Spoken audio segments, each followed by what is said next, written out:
Hello friends, आज के इस सी ट्यूटोरियल के वीडियो में हम लोग सीखेंगे एरे के किसी एलिमेंट के फ्रीक्वेंसी को काउंट करना। आप देख रहे हैं आपका अपना YouTube channel coding with Cybertech. तो आइए बिना समय गवाए हम लोग चलते हैं डेव सी प्लस प्लस के स्क्रीन पे। आज सबसे पहले हम लोग जो है एक एरे डिफाइन कर लेते हैं, एक एरे डिक्लेयर कर लेते हैं। मान लो माई एरे नाम का, जिसमें मैक्सिमम जो साइज मैंने रखा है वो 10 रखा है। इसका मतलब है कि ये यहाँ पे जो मैंने माई एरे वेरिएबल लिया है उसमें मैं मैक्सिमम 10 एलिमेंट्स रख सकता हूं। अब यहां पे आपको एक लूप चलाना होगा to fill the array. Okay, तो जैसा कि मैंने पहले के वीडियोस में बताया है कि किसी भी एरे का जो इंडेक्स होता है वो 0 से शुरू होता है और मैक्सिमम साइज के एक कम तक जाता है। यहां पे मैक्सिमम साइज 10 है तो 9 तक जाएगा i प्लस प्लस। उसके बाद यूजर के लिए मैं मैसेज दे देता हूं, प्लीज इंटर एरे एलिमेंट। ठीक है, उसके बाद स्कैनफ फंक्शन से %d या %i फॉर्मेट स्पेसिफायर का इस्तेमाल करके मैं वैल्यू का इनपुट ले लेता हूं माई एरे के ith पॉकेट में, जहां i जो है ना वो इंडेक्स को डिनोट कर रहा है। तो अब जैसा कि आप देख पा रहे होंगे ये लूप जो है 0 to 9 चलेगा 10 एलिमेंट्स के लिए।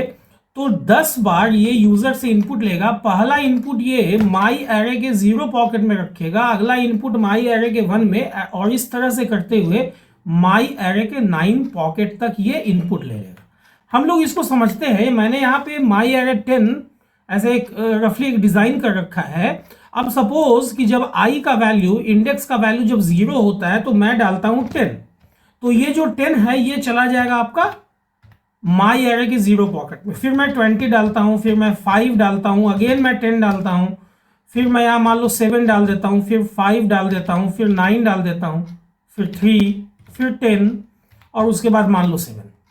ठीक है, तो इस तरह से ये i के डिफरेंट पॉकेट्स में असाइन हो गया, जहां i का जो वैल्यू है वो 0 to 9 तक चल रहा है। अब आपको यूजर से एक एलिमेंट लेना है जिसका आपको फ्रीक्वेंसी निकालना है। तो मान लो उसके लिए मैंने एक वेरिएबल डिक्लेयर किया की। ठीक है, अब इनपुट लेने के बाद जो कि एरे में आ चुका है, मैं यूजर को मैसेज देता हूं कि please enter the key element, the key element जिसका फ्रीक्वेंसी आपको निकालना है ना, which frequency is to count, is to count. ऐसा मैसेज देके यूजर से मैं स्कैनफ के जरिए %d या %i फॉर्मेट स्पेसिफायर का यूज करके की एड्रेस में रख लेता हूं, जहां पे की मेरा एक वेरिएबल है। अब इसी की वाले वेरिएबल के अंदर जो वैल्यू है उसके फ्रीक्वेंसी को मुझे काउंट करना है। तो एक मैं वेरिएबल ले लेता हूं, मान लो c, जिसमें मैंने रख लिया 0। अब समझना c का वैल्यू क्या है भाई, 0 है। मैं यहां पे c का वैल्यू आप लोगों को दिखा दे रहा हूं, 0 है। ठीक, इनिशियली। अब आपको की में जो भी वैल्यू है ना उसका फ्रीक्वेंसी काउंट करना है। तो अगेन आपको एक लूप चलाना होगा, loop to count the frequency of the value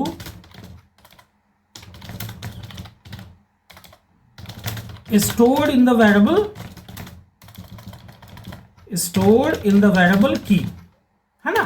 यहां पे की की जगह पे आप मान लो k ले लो, e ले लो, कुछ भी ले सकते हो। तो अब अगेन मुझे लूप चलाना होगा 0 से लेस देन इक्वल टू 9 तक, या आप चाहो तो लेस देन 10 तक भी चला सकते हो, आपकी मर्जी है। ठीक है, ऐसा तो मैंने पिछले कई वीडियो में बता रखा है। अब ध्यान देना, अगर माई एरे के ith पॉकेट का वैल्यू इक्वल होता है, बहुत ध्यान से इसको समझिएगा, की के वैल्यू के, इसका मतलब है कि माई एरे के ith पॉकेट में वही वैल्यू है जो मैंने की में, जो यूजर ने की में डाला है। तो भाई सी को कर दो प्लस प्लस, है ना। अब देखो यहां पे मैंने इफ के अंदर स्कोप ऑपरेटर का इस्तेमाल नहीं किया, चूंकि इफ के अंदर ओनली वन स्टेटमेंट है, दैट इज C++। यहां पे आप चाहो तो फोर लूप के स्कोप ऑपरेटर को भी हटा सकते हो, क्योंकि फोर लूप के अंदर भी सिंगल ही स्टेटमेंट है जो कि इफ स्टेटमेंट है। ठीक है, तो अब देखो मान लो कि की में मैंने डाला, सपोज मैंने की में डाल दिया 10, तो अब जैसा कि लूप चल रहा है, शुरू में आई के 0 के लिए अंदर आएगा, चेक होगा कि क्या माई एरे के 0 पॉकेट का वैल्यू की के इक्वल है, तो 10 तो बराबर है 10 के, तो सी का वैल्यू बढ़ के क्या हो जाएगा 1 हो जाएगा। फिर अगले बार आई का वैल्यू जब प्लस प्लस होगा, मतलब कि 0 से बढ़ के 1 हो जाएगा, तो अगले बार चेक होगा कि माई एरे के फर्स्ट इंडेक्स में जो वैल्यू है, जो कि 20 है एक्चुअली, वो क्या 10 के इक्वल है, तो नहीं, कोई बात नहीं। फिर 5 के लिए चेक होगा, ये भी इक्वल नहीं है। फिर 10 के लिए चेक होगा, जैसे ही 10 के लिए चेक होगा तो ये जो वैल्यू है ये बढ़ के क्या हो जाएगा 2 हो जाएगा। फिर 7 के लिए चेक होगा कि क्या 7 फोर्थ इंडेक्स का जो वैल्यू है वो क्या 10 की इक्वल है, तो बिल्कुल नहीं है। फिर 5 के लिए चेक होगा, ये भी नहीं है। फिर 9 के लिए होगा, ये भी नहीं है। फिर 3 के लिए होगा, ये भी नहीं है। फिर 10 के लिए जब होगा, जो कि 8th इंडेक्स में है, तो वैल्यू हो जाएगी आपकी 3 बढ़ के, है ना। फिर 7 के लिए चेक होगा, नहीं होगा। इसका मतलब देखो 10 का फ्रीक्वेंसी कितना है, 3 निकल के आ रहा है, देखो 3 टाइम्स है कि नहीं, 1 2 3। अब हम लोग इनपुट यही डालेंगे और चेक करेंगे, ठीक है। तो इसको अब हम लोग यहां से रन करवाते हैं। बहुत ध्यान से देखिएगा आउटपुट को, बहुत आसान सा प्रॉब्लम है, लॉजिकल प्रॉब्लम है और अक्सर पूछे जाने वाला प्रॉब्लम है, तो वीडियो के बिल्कुल लास्ट तक बने रहे। अब देखो मैं एलिमेंट में वही एलिमेंट डालता हूं जो यहां पे मैंने एग्जांपल में डिस्कस किया है, 10 25 10। चलो 10 25 10, उसके बाद 7 5 9 3 7 5 9 3 10 7।